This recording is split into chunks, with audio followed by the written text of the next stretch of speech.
the things that I'm very happy about, as I said earlier, is that we have been able to attract the corporate community, not just from Chicago, but around the US. Here we have a number of CCOs on the program over the next few days.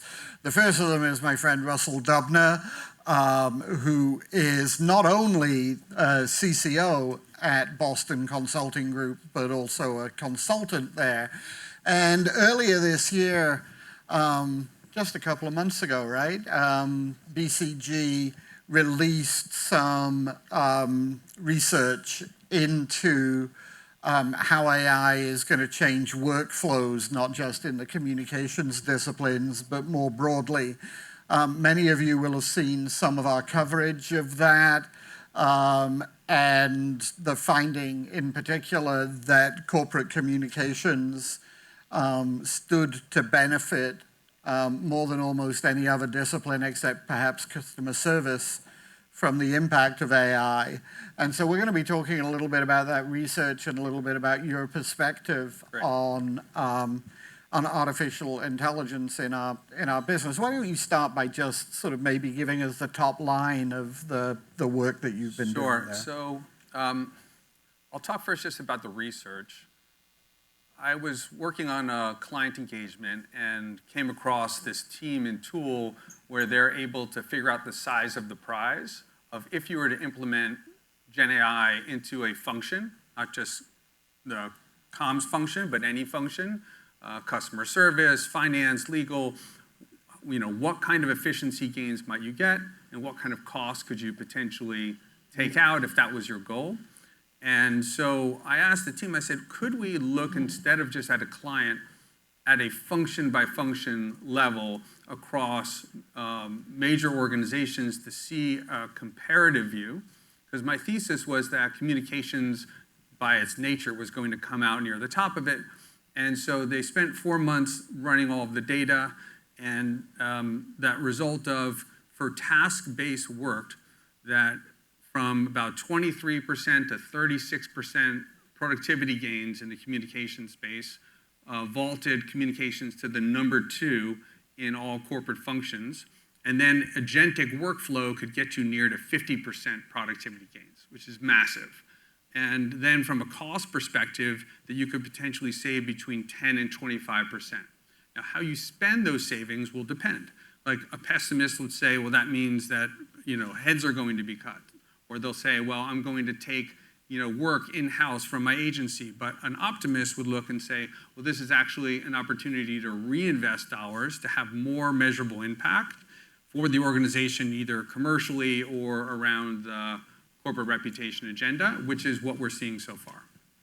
Well, let's start with that, because you had suggested that we would see more jobs created than jobs lost, I think. And that doesn't seem to align with some of the headlines that we've been seeing over the last, particularly the last couple of weeks, from companies like Amazon and UPS and Nestle, about particularly white-collar jobs. I'm guessing that some of them will be in our function that are going to be eliminated because of these productivity gains. And it's very tempting when you say productivity gains to hear cost savings as the flip side of that coin. So why do you remain so optimistic? Yeah, I mean, first, just like a technical thing, from productivity to cost gains means that you need like truly autonomous work being done. You can't take cost out if it's semi-autonomous or not as much. And so that's why the 10 to 25% is so much smaller. So our view as a firm is like, you've heard a lot of sky is falling, and BCG is super pragmatic and looks at not the headlines, but longer trend lines of structural change.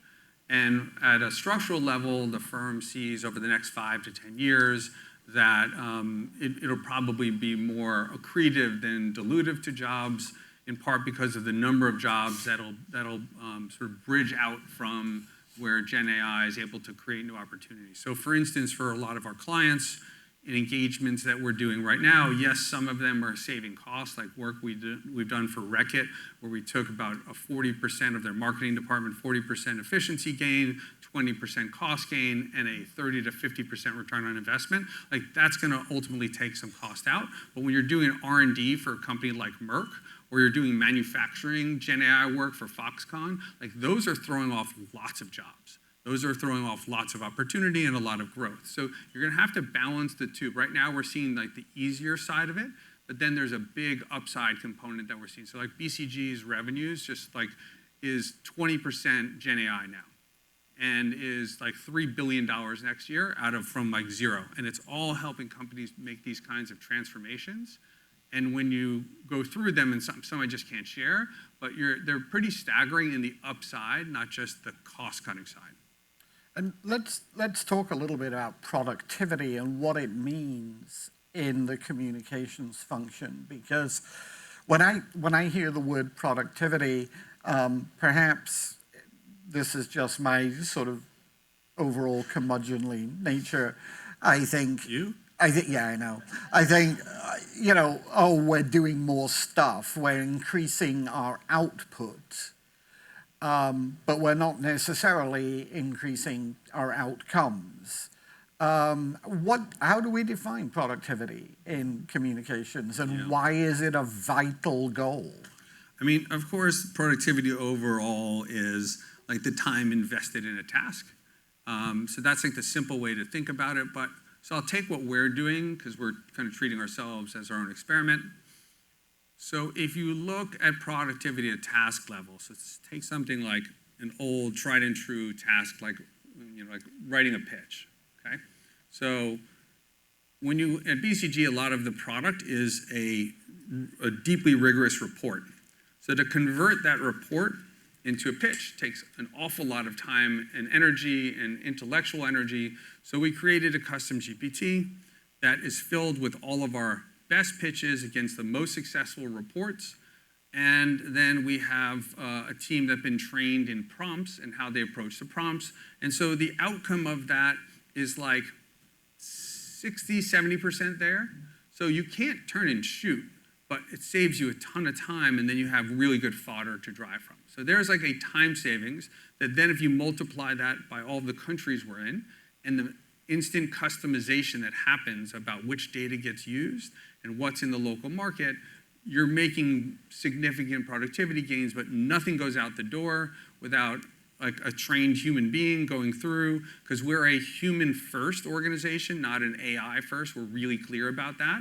And otherwise, so the bigger productivity gains comes when you look at full workflows, or you're inventing a new space that you should have been in, but you couldn't because you didn't have the manpower. So I'll give you an example. So these reports, so they're written by really smart partners. But when they get to an outline, we have them do a content assessment. We've created a custom GPT that took our top 15 reports, frankly, the top 15 reports of our competitors, and then we went deep into the data of what drives coverage, and that fuels the custom GPT. And the outcomes, honestly, are like at least as good as what one of us might come up with. And then that guides the person as, is this something that's just going to live on your LinkedIn? Is this something that actually has media legs? And there's no way in hell that we could have done that for hundreds and hundreds of reports if we wanted to. But now this is like a turnkey thing. So there's a productivity part of this, which is creating synthetic FTEs. So that was our goal at the end of this, is to create 10 plus synthetic FTEs for the first round of change. And that we did it in one sub-function. So instead of doing it randomized, I was lucky enough to get a team of consultants who are way more methodical than most comms people will be, and they made us break down the problem and all the workflows and all the other pieces, and then we're able to come away with a sub-function attack plan, and we ended up with 12 synthetic FTE gains out of that, and our next round, we think we're going to get like 1.5x that. Okay, so long answer. Sorry. No, it's great. I'm intrigued by all of this, but I can't help thinking that some of the people in the room, when they hear synthetic full-time employees, are getting nervous again about my initial question. So let's talk about that balance of human and AI and what we know about how that will play out and what we don't know about how that will play out. It does seem to me that some of the upside is dependent on benevolence on the part of corporate leadership that is, it would be optimistic to treat as established fact rather than optimistic sort of prediction. Look, if we don't, first of all, if you don't adopt it, you're going to get steamrolled. So like you have to. So there's no choice. It's like a big new parade, get in the front of it, or like you're going to get trampled. I think the second part of it is if you don't show new value while you're making the change, your costs are going to get cut by the senior executives above you. If, as you make the change, you add new value, no one's going to complain. They're going to say, this is awesome. Thank you so much for making that change. Great to see that we've had this outcome or this change set that we always wanted. Like my tactical example of like how every report now is going to be more impactful is not a small thing. So I do think if you don't make the change and add in measurable impact or new areas of value, you will get cut. But if you don't, if you're able to do that, which I think we all are able to do and be creative about, then it's just upside. Okay. I want to talk a little bit about what this means on the corporate side in a minute. But let me ask you a quick question about the agency side, which is how does the billable hours model survive AI coming in and essentially taking all of these hours out of the process? Well, I'm not in the agency business anymore, although I see a lot of agency friends in the crowd. I'll tell you what BCG is doing, because there's always an analogous consulting versus the communications consulting business. So as many clients as we can, we want to be priced on impact. We can make so much more money if we get paid based on the like at least 3x return or greater that we give based on the work that we do. So whenever we can have a price based on variable impact, we know we're going to make way more money. The second part of it, if it's not that, then it's looking at different ways that we can just price overall projects and what that looks like on a X week basis, because in consulting you price on a weekly basis. It's kind of crazy. So I think the hourly approach will be challenged. And I think it'll be challenged because also the pace of how fast work gets done, you can over time start undermining your margins. But I think there are ways to get through this where you can, client sees the value, you've created more effective tools, your knowledge development and transfer is way better, and you can deliver super efficiently for your clients, and then they'll be happy to pay for it. So I think one of the tricky dynamics, I'm consulting for a major transformation of a comms function right now, a big company, and what they're doing is they're looking at all of the GenAI and technology changes that they can make, and all of the agencies that they employ, and they employ a lot. What are they going to do once this change has been implemented? What will be insourced and what will be outsourced? And going through a whole sifting process to make a strategic determination. Don't just do that because they've traditionally paid people. What are we paying them to do? So they're not looking to cut costs, but they're looking to make sense of how work gets distributed in a totally different context. So the other thing that stood out for me looking at your research was the gap between the current productivity gains and the potential productivity gains. How much of that gap is just waiting for the technology to be right, and how much of it is that we are not moving fast enough to adopt the technology? And what are the cultural obstacles to adopting the technology more broadly and more rapidly? My view, this is just my personal view, is that it's mainly unsystematic way of adopting the technology, not that the technology isn't there. The technology is like 100% there if you want to see it and you want to engage in it. So I think that the comms functions overall in the industry, there are some bright spots, but I think there are more like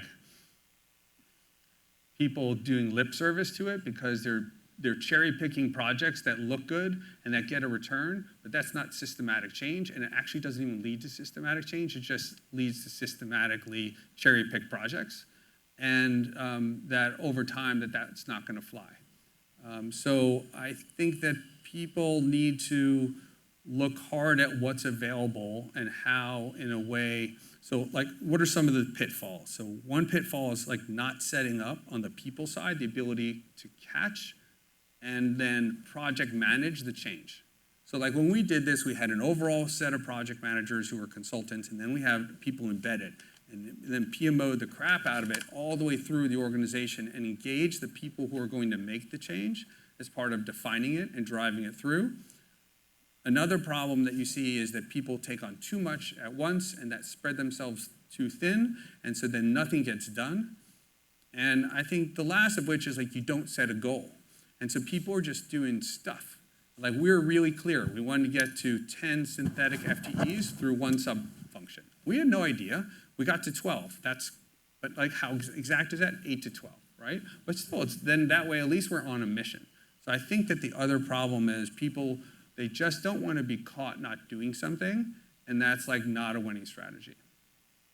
Do you think that there's an element of phobia in corporate communications? No, I think this is actually super hard. If it was easy, I would have done it for our function without any consulting help, but I couldn't, and the team couldn't. Like we couldn't have gotten out of the gate. That was the hard part. Like once you get going, it's not that hard, but the getting going is actually quite difficult, and to create the mental models and the structures of decision making and understanding the resources you need to get this stuff done when you've never done it before, that's actually pretty hard.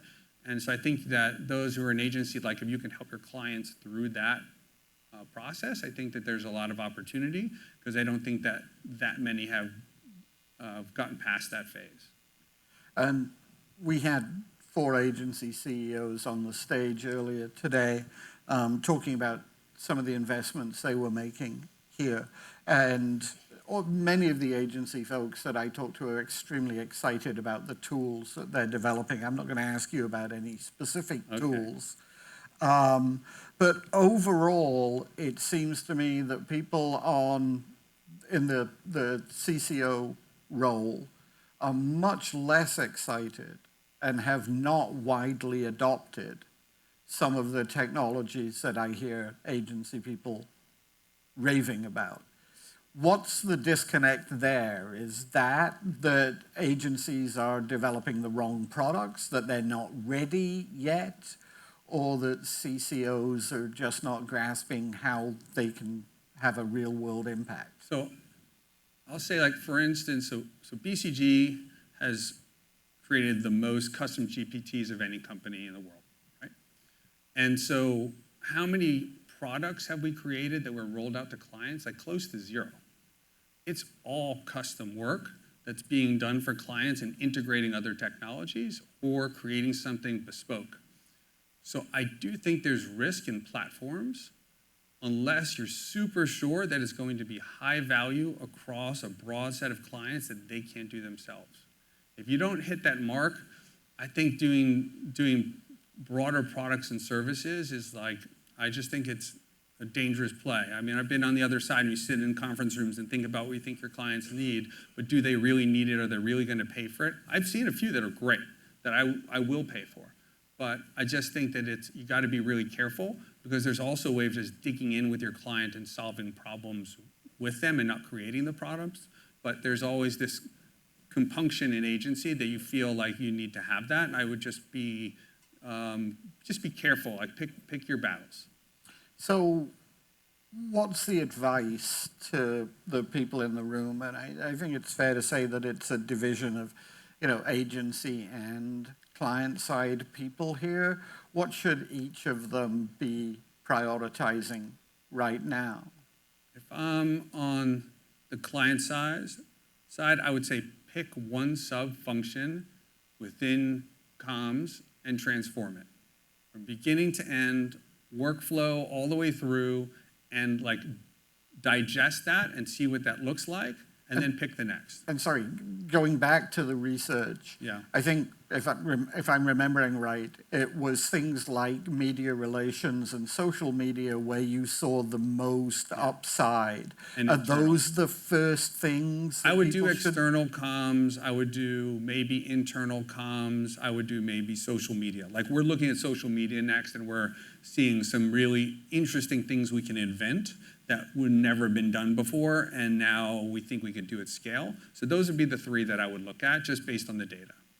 And sorry, For the agencies, this is such a hard transition. So like comms functions has almost never gone through a transformation like this before.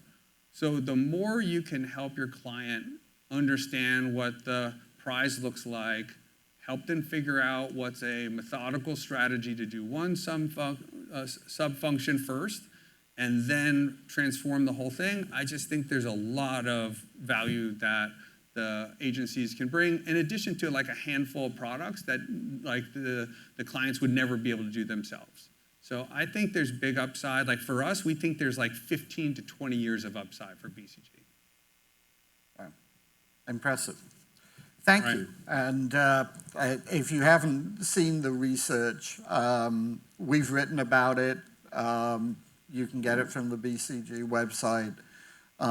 It is very eye-opening and informative, and hopefully provides something of a roadmap in addition to the conversation that we've just had.